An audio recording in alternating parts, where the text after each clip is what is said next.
Freestyle lang po. Walang record. Straight to the point. Sorry in advance. Tol, tigilan mo ako, di ka makakalapit. Lahat ng pinagsasasabi mo, pupuro sabit. Tunog isda ka pa sa kanta mo, walang padagit. Di ako naglalabas ng buwelta pag ang flow ko pangit. Ahit naman dyan, gaya sa buhok. Nakikigago sa laro, mukha ka naman tulok. Ang tagal mo ng bulok, di ka kalat sa aming purok. Halata naman na ikaw yung tipong di nanununtok, ha? Huwag kang nakikinat like us pag di naman galing sa dibdib ang boses, ha?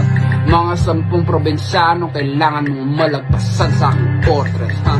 Kininam mukha kang hostess, pasampal pa kita kay Lanceta el Noches. Sa mga gabing umabot ng alas 11, terada dito, terada dun, no porte. Huwag ka masyadong halata, kayang-kaya pa rin netong dumaplis sa iyong muka. Ang bilis mong dumura, tas wala namang ramdam na babala. Baka gusto mong maging kalapating walang tuka. Napilitan ng pandemya, ako yung nagpuna. Imbis kayo madilihensya habang may sakuna. Nawalan ako ng pera, kaya ako nagtula. Kambyo sa tresera, karera na una. Ganun lang po mag-flow. Ganun lang po ako. Hindi, marami kasi dyan di marunong mag-flow. Joke lang. Sorry.